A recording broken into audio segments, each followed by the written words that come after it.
Hi, welcome to part two in our exploration of Pacific art. We're traveling to the island of um, Nuku'oro. I'm saying that wrong. Is a small isolated atoll in the archipelago of the Caroline Islands. It is located in Micronesia, a region in the western Pacific.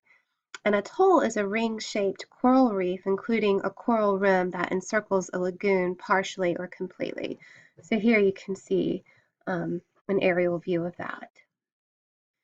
So I probably should have shown you this in the beginning, but here is a map. So this is the area that we're going to be exploring in Micronesia.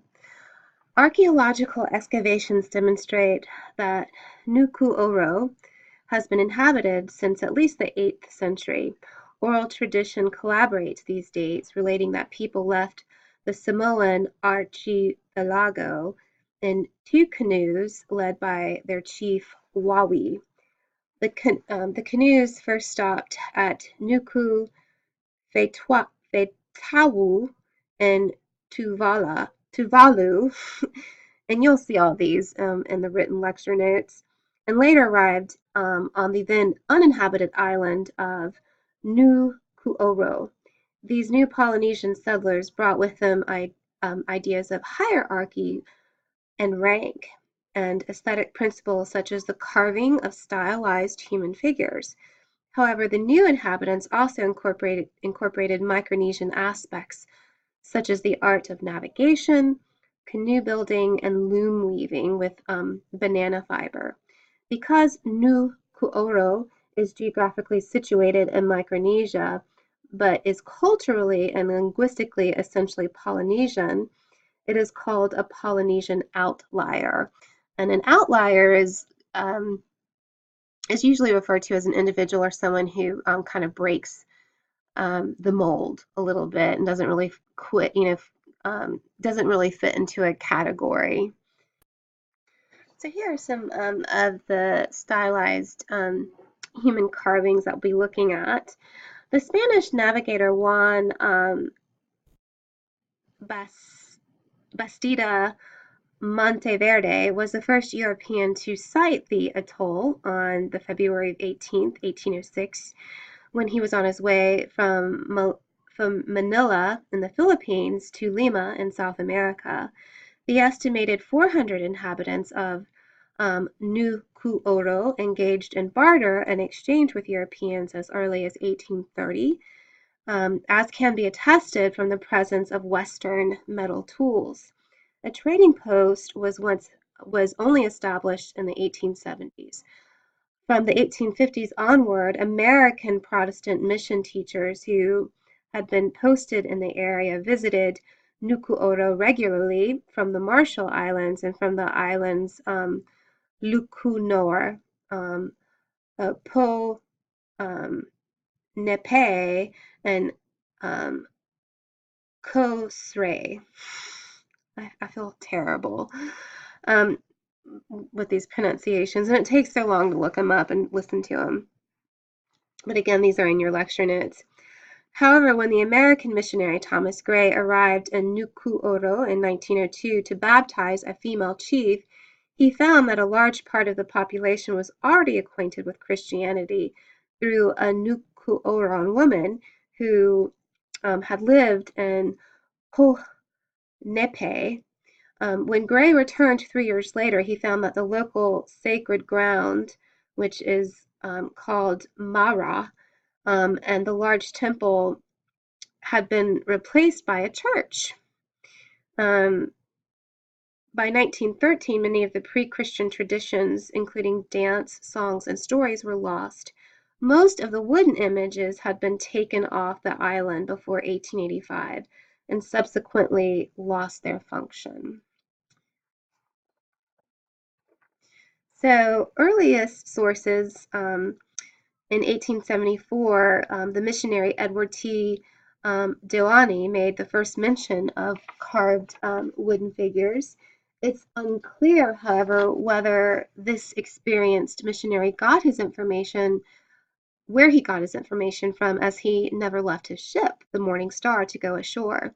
Two German, John Stanislas Kubari, who visited the island in 1873 and in 1877 while working for the Godfroy Trading Company and its museum, and Carl Heischig, a ship's captain who visited the atoll in 1904 and then regularly between 1910 and 1930, give the most detailed information on the Nuku'oran figures.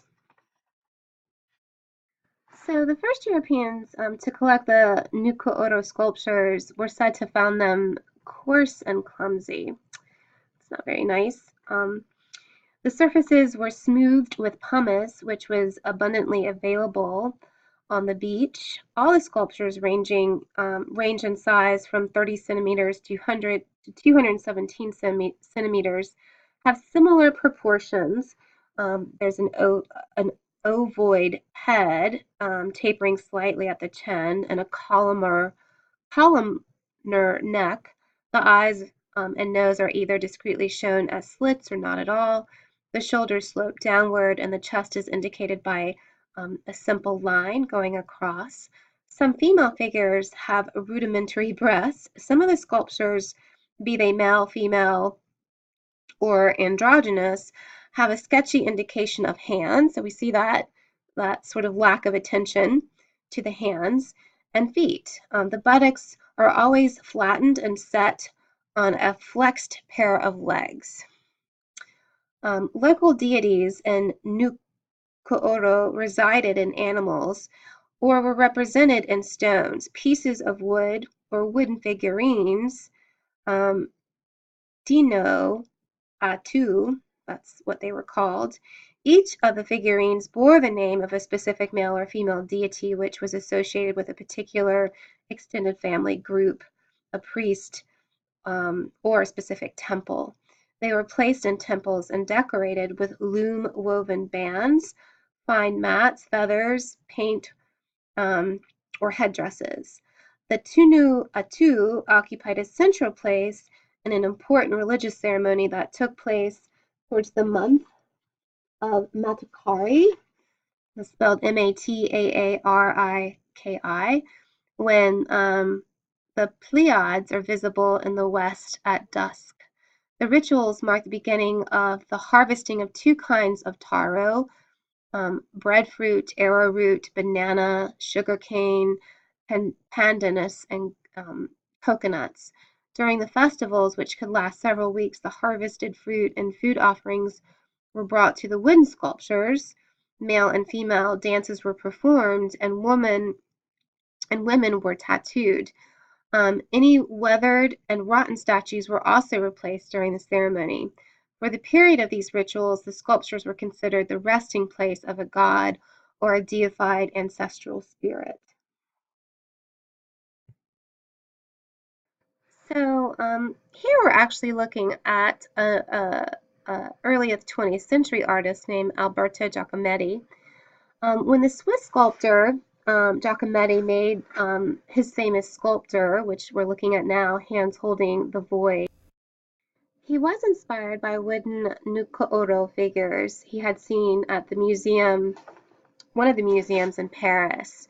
A fellow artist, Henry Moore, considered the Nuku'oro images at the British Museum to be one of the highlights in the history of sculptures. Both carvings are part of a small group of 37 sculptures from Nuku'oro that arrived in Western museum collections from the 1870s onwards. European artists believe that the highly stylized representations of the human and Nuku'oro figures represented the purest form of art, an art that lay at the origins of mankind. And this is something that we'll see and talk about when we look at other artists such as Picasso, who embraced and looked at African art. And we do see many non-Western cultures, being admired and used as inspiration for modern Western artists. Today, the sight of even a small Nukoro figure still makes a big impact on visitors. Scattered across museums and private collections in Europe, North America, and New Zealand, 10 figures were brought together for the first time at the Foundation um, Baylor in the Rhine near the Swiss city of Basel. This promoted research in these exquisite sculptures, which has been bundled in a book called Nuku'oro Sculptures from Micronesia, and this was published in 2013. Nuku'oro figures continue to inspire Nuku'orans and Westerners alike as they are copied and displayed in places ranging from people's houses to Pacific-themed hotels and lobbies. Right. Now look at some other sculpture or three-dimensional art. Intricate masks and figures made from plates of turtle shell are unique to the peoples of the Torres Strait, which lies between Australia and New Guinea. Turtle shell effigies were first recorded on the Torres Strait Islands by the Spanish explorer Diego de Prado in 1606, a testimony to the antiquity of the tradition. Used primarily during male initiation and at funerary rites, the masks represented mythical cultural heroes and their associated um, totemic species. Some masks, or I think they're referring to like totem poles, some masks represent human forms, others depict birds, fishes, reptiles. Masks such as this one we're looking at combine the features of both humans and animals. So it's both has some zoomorphic features as well as anthropomorphic features. So these funerary ceremonies often involve performances in which senior men wearing the masks together would rustle costumes of grass, reenacting events of the lives of culture heroes drawn from local oral traditions. Worn over the head like a helmet, this work depicts a human face, possibly portraying one such culture hero. It is surmounted by a, a frigate bird. I guess this is a type of bird, perhaps representing his personal totemic species. All right, so here is another map. I know I haven't been very good. I'm not very good sometimes at showing maps when I should, but it is important for us to understand the geographical locations of these works and the cultural significance and the impact that they have on the work of art that we're viewing. So I'm actually I should have probably done this one earlier, but I'm going to go back and talk about Polynesian. We talked a little bit about that work when we were looking at when we were looking at the wood figure, the Nuku'oro. Um, Polynesia is one of the three major categories created by Westerners to refer to the islands of the South Pacific. Polynesia means literally many islands. Our knowledge of ancient Polynesian culture derives from the ethnographic journals, missionary records, and archaeological, linguistics, and oral traditions. Polynesians represent vital art producing cultures to the present day. Each Polynesian culture is unique, yet the people share some common traits. Polynesians share common origins as Austronesian speakers. Austronesian is a family of languages. The first known inhabitants of this region are called the Lapita people, and that was one of the last pieces that we looked at. Um, it was the fragments of ceramics with the amorphic human sort of face incised on these fragments. And you should have read about them in your textbook. So we have looked at some of the work of the Lapita people. Polynesians were distinguished by long-distance navigation skills and two-way voyagers on rigger canoes. Native social structures were typically organized around highly developed aristocracies and beliefs in primo geniture, priority of the firstborn. At the top of this social structure were divinely sanctioned chiefs, nobility, and priests. Artists were part of a priestly class, followed in rank by warriors and commoners. Polynesian culture values genealogically um, genealogical depth traces one lineages back to the gods. Oral traditions recorded the importance of genealogical distinction or recollections of the accomplishments of the ancestors. Cultures held firm to the belief in mana, a supernatural power associated with high rank, divinity, maintenance of social order, and social reproduction. Mana is spelled M-A-N-A, and mana also signified an abundance, was attributed to an abundance of water and fertility of the land. Mana was held to be so powerful that rulers or taboos were necessary to regulate it in ritual and society. For example, an uninitiated person of low rank would never enter in a sacred enclosure without risking death. Mana was believed to be concentrated in certain parts of the body and could accumulate in objects such as hair, bones, rocks, whales' teeth, and textiles. So here we're looking at an example of bark cloth, which is a textile produced by Polynesian artists.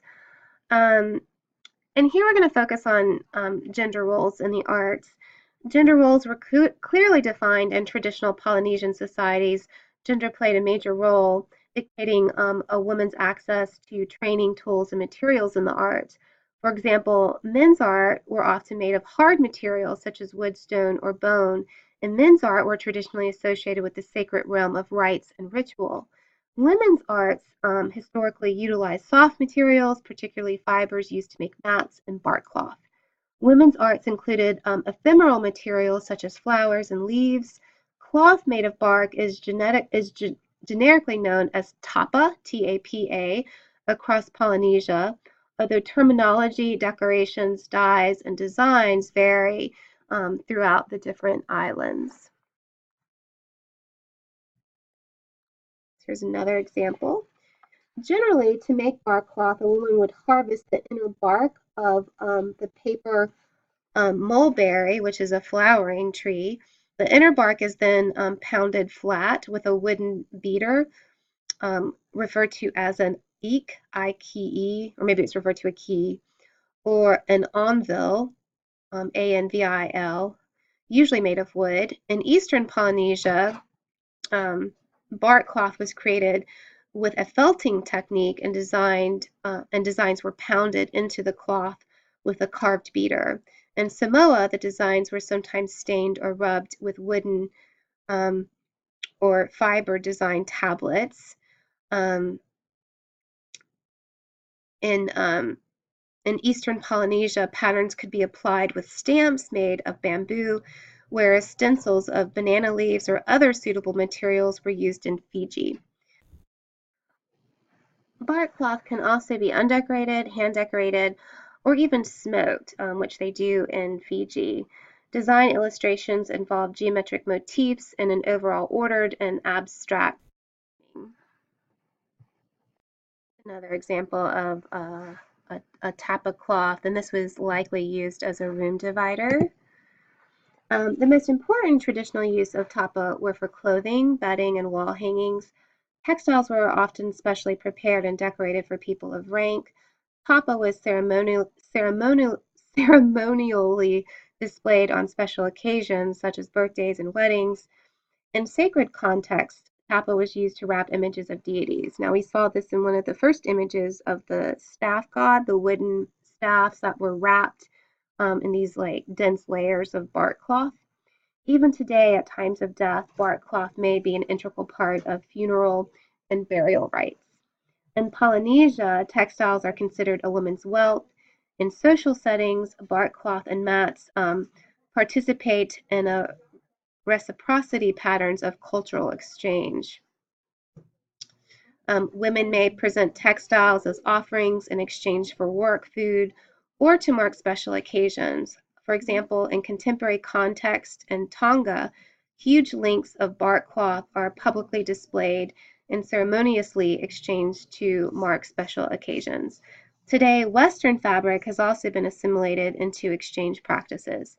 In rare instances, textiles may even accumulate their own histories of ownership and exchange.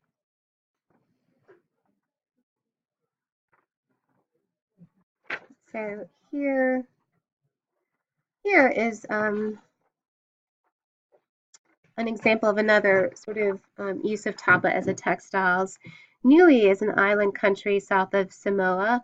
Little is known about early Niuean bark cloth or Haiapo, spelled Hiapo, as represented by this work that we're looking at. Niueans' first contact with the West was the arrival of Captain Cook, who reached the island in 1774. No visitors followed for decades, not until 1830, with the arrival of the London Missionary Society. The missionaries brought with them Samoan missionaries who are believed to have introduced bark cloth to the Niue from Samoa. The earliest examples of Haiapo were collected by missionaries and date to the second half of the 19th century. Niuean ponchos, which is what we're looking at here, tiputa, collected during this area are based on a style that has previously been introduced to Samoa and Tahiti. It is probable, however, that the Niueans had a native tradition of bark cloth prior to contact with the West.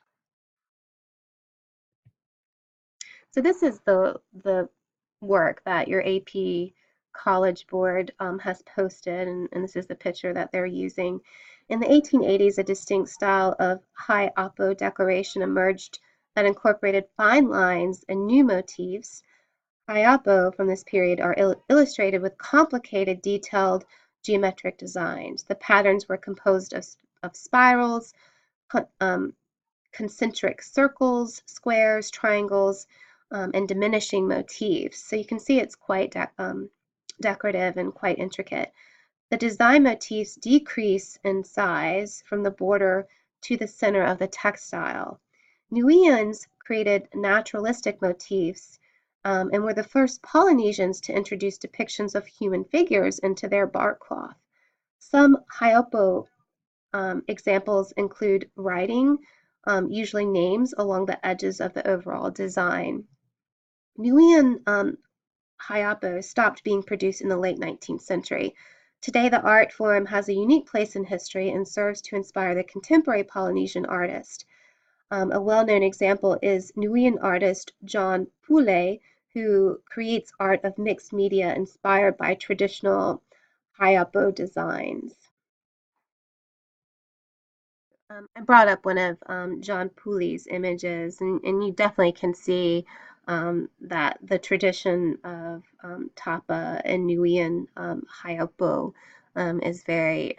is something that very much inspires his work. And I'll include this in the lecture notes. I'll update it. Tapa today, the tapa traditions were regionally unique and historically widespread throughout the Polynesian islands. Eastern Polynesia did not experience a continuous tradition of tapa production. However, the art form is still produced today, particularly in Hawaiian and the Marquesa Islands. In contrast, Western Polynesia has experienced a continuous tradition of tapa production. Today, bark cloth participates in native patterns of celebration, reciprocity, and exchange, as well as a new cultural context where it inspires new audiences, artists such as the artist that we just talked about, John Pule, and other art forms. So I'm going to stop here. We'll be looking at some painting and architecture. We'll also be looking at some navigation charts, some more masks in part 3 and possibly part 4 in our exploration of Pacific art. So stay tuned. Thank you.